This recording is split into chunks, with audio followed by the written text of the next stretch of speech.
আমাদের এবারের গন্তব্য ঢাকা থেকে কলকাতা। আমরা এবার যাচ্ছি মৈত্রী এক্সপ্রেসের ট্রেনে করে। তো আমাদের যাত্রার অভিজ্ঞতাটি কেমন ছিল এবং কিভাবে ট্রেনে করে গেলে আপনি দ্রুত ইমিগ্রেশন পার হতে পারবেন, সেই সকল টিপস অ্যান্ড ট্রিক্স সহ আমাদের আজকের এই ভিডিওটি দেখতে থাকুন।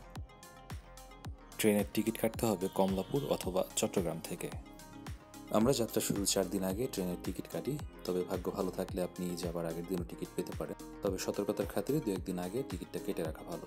ফেব্রুয়ারির প্রথম দিকে ট্রেনের এসি সিটের ভাড়া ছিল 4,900 টাকা এবং এসি চেয়ারের ভাড়া ছিল 3,600 টাকা। এর মধ্যে আপনার ট্রাভেল ট্যাক্সটা ইনক্লুড করা আছে। তবে ট্রেনের খাবার খেতে চাইলে আপনাকে গাড়ির পয়সা খরচ করে কিনে খেতে হবে। মৈত্রী এক্সপ্রেসের ট্রেনের টিকিট কাটতে হলে আপনার ভারতীয় ভ্যালিড ভিসা থাকতে হবে এবং ভিসায় পোর্ট হিসেবে গেদে বাই রেল উল্লেখ থাকতে হবে। মৈত্রী এক্সপ্রেস ঢাকার ক্যান্টনমেন্ট রেল স্টেশন থেকে সকাল 8টা 15-তে ছেড়ে যায়, তবে ইমিগ্রেশনের প্রসেসিং শেষ করার জন্য 2 ঘন্টা সময় হাতে রাখতে বলা হয়। এবার আমাদের ইন্ডিয়ার প্রথম যাত্রা হওয়ায় আমরাও নির্ধারিত সময়ের কিছুটা আগেই সেখানে গিয়ে উপস্থিত হই। আমরা 6টা 10 আগে সেখানে হাজির হই। আমাদের ধারণা ছিল যে আমরা হয়তো সবার আগে সেখানে পৌঁছাচ্ছি, কিন্তু সেখানে গিয়ে দেখতে পাই যে আমাদের আগেও প্রায় 15-20 জন সেখানে লাইন দিয়ে দাঁড়িয়ে আছে। বাংলাদেশ পার্টির ইমিগ্রেশন শেষ করার জন্য তেমন কোনো সময়ও লাগে না আর তেমন কোনো ঝামেলা পোহাতে হয় না। আপনাকে জাস্ট এরকম একটা ফর্ম দেওয়া হবে এবং সেই ফর্মটিতে আপনার বেসিক ইনফরমেশনগুলো পাসপোর্ট অনুযায়ী পূরণ করবেন। আমরা এখন মৈত্রী এক্সপ্রেসের ট্রেনে। আমাদের ট্রেনের কামরায় আর কেউ নাই এখন এই মুহূর্তে, আমরা দুইজন। কেমন লাগতেছে? ফাঁকা ট্রেনে আর কেউ নেই। আচ্ছা, দেখা যাক। এই যে আমরা যখন ট্রেনে যাচ্ছিলাম তখন আমরা ইন্ডিয়ান পার্টের ট্রেনটা পাই। ট্রেনের সিটগুলো মোটামুটি ভালো ছিল, আপনার পা রাখার জন্য যথেষ্ট জায়গা আছে। সিটগুলো মোটামুটি কমফোর্টিং। আপনার সিটের সামনে ভাবে একটা ছোট টেবিলের মতো দেওয়া আছে, এতে আপনি খাবার রাখতে পারবেন অথবা যখন আপনার ফর্ম পূরণ করতে হবে এটার উপরে রেখে আপনি লিখতে পারবেন। আপনার সিটের উপরেই 2টি লাইটের ব্যবস্থা আছে, আপনি সুইচ অন করে চাইলে যদি প্রয়োজন মনে করেন সেক্ষেত্রে আপনি সুইচ অন করে লাইট চালাতে পারবেন। ট্রেনের টয়লেটটাও মোটামুটি পরিষ্কার ছিল, তেমন কোনো নোংরা আমরা সেখানে পাইনি। টয়লেটে যথেষ্ট পরিমাণ পানি ছিল এবং শুরুর দিকে সেখানে টয়লেট পেপারও ছিল।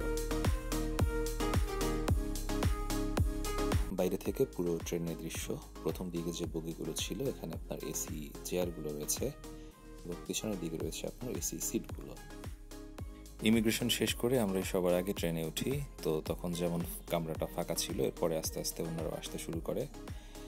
তবে শেষ পর্যন্ত খুব বেশি মানুষ আমাদের বগিতে আসেনি, হয়তো বা সর্বোচ্চ 15-20 জনের মতো যাত্রী আমরা ছিলাম সেই বগিটিতে। তখন প্রায় 8টা বাজে, তখন থেকে আমরা অপেক্ষা করছি ট্রেন কখন ছাড়বে, কিন্তু শেষ পর্যন্ত 8:15 পার হয়ে গেল, আমাদের ট্রেনটা কিন্তু তখনও ছাড়েনি। তারপর আমাদেরকে কিছুক্ষণ অপেক্ষা করতে হয় এবং এরপরে সকাল 8টা 21 সময় আমাদের ট্রেনটি কলকাতার উদ্দেশ্যে যাত্রা শুরু করে। এখানে বাংলাদেশ ইমিগ্রেশন সম্পর্কে আরেকটু তথ্য অ্যাড করে দিচ্ছি। আমরা যেমন 6টার আগেই পৌঁছে গিয়েছিলাম ক্যান্টনমেন্ট রেল স্টেশনে, তবে সেখানে যে গার্ড ছিল তার সাথে যখন কথা বললাম তখন তিনি বললেন যদি আপনারা সকাল 7:30টার দিকে আসেন তখন কিন্তু আপনাদেরকে তেমন কোনো সিরিয়ালে দাঁড়াতে হবে না, কোনো সময় বেশিক্ষণ ধরে অপেক্ষা করতে হবে না। বাট যেহেতু এটা আমাদের প্রথম জার্নি ছিল তাই আমরা হাতে সময় রেখেই বের হয়েছিলাম। আমাদের পাশের সিটগুলো কিন্তু তখনও ফাঁকা ছিল। এরপরে সকালের নাস্তা নিয়ে ট্রেনের ক্রু যারা ছিল তারা আসছিল যে সকালে কে কী নাস্তা খাবে, তবে সেখানে যে নাস্তাগুলো ছিল সেগুলো আমাদের খুব একটা পছন্দ ছিল না, যেহেতু আমরা কয়েকটি ভিডিওতে দেখেছিলাম।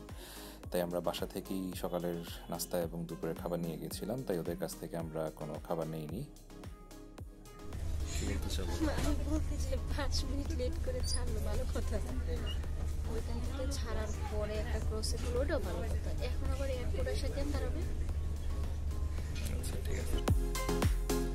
তবে আমাদের ট্রেনটা ছাড়ার কিছুক্ষণ পরেই কিছু সময়ের জন্য দাঁড়িয়ে যায়। এরপরে আবার যখন আমরা বিমানবন্দর স্টেশনে যাই তখন আমাদের ট্রেনটা আবার থামে। তো আমার বউয়ের অভিযোগ ছিল যে আমাদের এই ট্রেনটা বারবার কেন থামছে।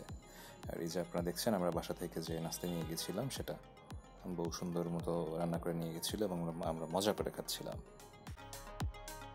যা হোক, বিমানবন্দর স্টেশন পার করে আমাদের ট্রেন আবার আস্তে আস্তে চলতে শুরু করলো আর ধীরে ধীরে আমরা বাংলাদেশ ছেড়ে কলকাতার দিকে এগিয়ে যাচ্ছি, কিন্তু কিছুক্ষণ পরে ট্রেনটা আবার দাঁড়িয়ে গেল। এর মধ্যে আমার বউ ক্লান্ত হয়ে ঘুমিয়ে গেছে, যদিও ঘুমিয়েও শান্তি নেই কারণ ট্রেন একটু পরপর থামছে। তারপরে তার আবার অভিযোগ স্টেশনে দাঁড়ায় বড়দের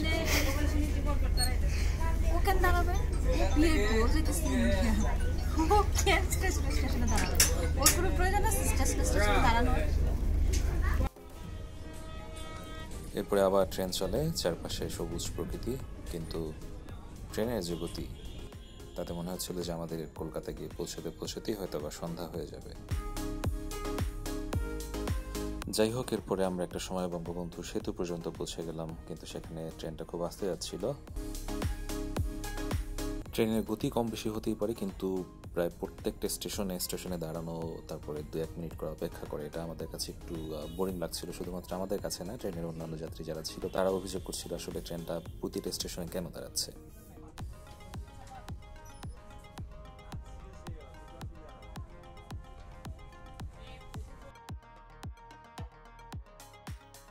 ট্রেনটা প্রত্যেকটা স্টেশনেই থামে, 2-1 মিনিট, কোনো জায়গাতে 5 মিনিট করে দাঁড়ায়। পিছনে বিশ্বের বাইরে ছিলেন, তাদের সাথে কথা বললাম, তারা বললেন যে প্রতিটা স্টেশনে 2-1 মিনিটের জন্য দাঁড়ায়, বাট এমনিতেও আসা যাওয়া করে না, কিন্তু তারপরেও স্মুথলি যাওয়া আসা করতে পারতেছি না। যখন একটু ঘুম আসে তখন দেখা যায় ট্রেনটা থামতেছে, যখন ঘুমায় পড়তেছে তখন ট্রেনটা আবার চলতেছে। তো এই থামা চলার মধ্য দিয়ে আমরা একটু একটু করে আগাচ্ছি ইন্ডিয়ার উদ্দেশ্যে। তো চলন্ত অবস্থায় আমরা ট্রেনের সর্বোচ্চ গতি পেয়েছিলাম 90 কিলোমিটার/আওয়ার, যদিও এই স্পিডে ট্রেন খুব কম সময় চলেছে।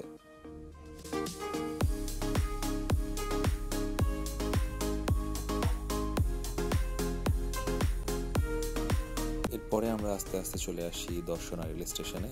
দর্শনা রেল স্টেশন থেকে ইন্ডিয়া আসলে খুব বেশি দূরে নয়। দর্শনা রেল স্টেশনে আসার পরে ট্রেনটা বেশ কিছুক্ষণের জন্য এখানে থামে এবং বাংলাদেশের ট্রেনে যে ক্রুরা ছিলেন তারা তখন এখানে নেমে যান, এবং বাংলাদেশের পুলিশ বাহিনী যারা তখন আমাদের সাথে ছিলেন তারাও এখানে নেমে যাবেন।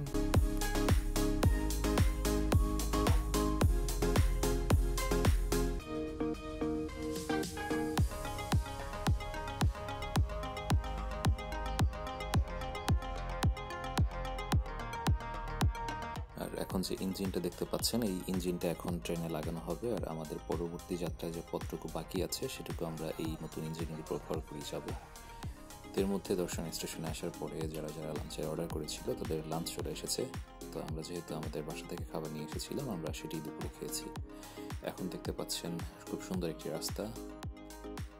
যারা বাই রোডে গেদে হয়ে ইন্ডিয়াতে প্রবেশ করেন তাদের ইমিগ্রেশনটা আসলে এখানে হয়ে থাকে, কিন্তু যেহেতু আমরা ট্রেনে করে যাচ্ছি আমাদের ইমিগ্রেশনটা এখানে হবে না, আমাদের ইমিগ্রেশনটা হবে আসলে কলকাতা স্টেশনে ট্রেন থেকে নামার পরে।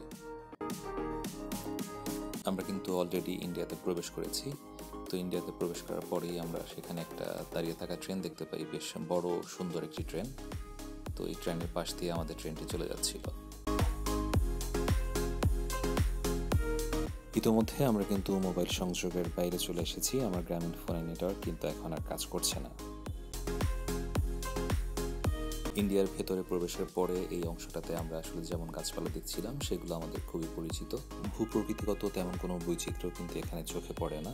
গাছপালা বা আদার্স অন্য অনেক কিছুই আমাদের দেশের মতো, শুধুমাত্র একটি কাঁটাতারের বেড়া আমাদের এই অংশটাতে আলাদা করে রেখেছে দুটো দেশ হিসেবে। আমার মোবাইলে এখন দুটো ডিফারেন্ট টাইম জোনের ডিফারেন্ট টাইম শো করছে, আর এটার সময় আমরা গেদে বর্ডারটা পার হয়ে ইন্ডিয়াতে প্রবেশ করি। এরপরে আমাদের কলকাতা স্টেশনে পৌঁছাতে ইন্ডিয়ান টাইম প্রায় 4:15 মতো বেজে গিয়েছিল। আমার কাছে আসলে শেষ মুহূর্তের ইমিগ্রেশন বা আদার্স ট্রেনের লাইনের তেমন কোনো ফুটেজ নেই, কারণ হচ্ছে গিয়ে আমরা খুব দ্রুত ট্রেন থেকে নেমে গিয়ে আসলে ইমিগ্রেশনের পার্টটা শুরু করতে পেরেছিলাম। তো সেটা আসলে কীভাবে পেরেছিলাম সেটাই এখন বলছি। যদি আপনারা খুব দ্রুত ইমিগ্রেশনটা পার হতে চান সেক্ষেত্রে টিকিট কাটার সময় আপনারা চেষ্টা করবেন একদম ইঞ্জিনের কাছাকাছি যে বগিগুলো রয়েছে সেখানে সিটগুলো বুক করতে।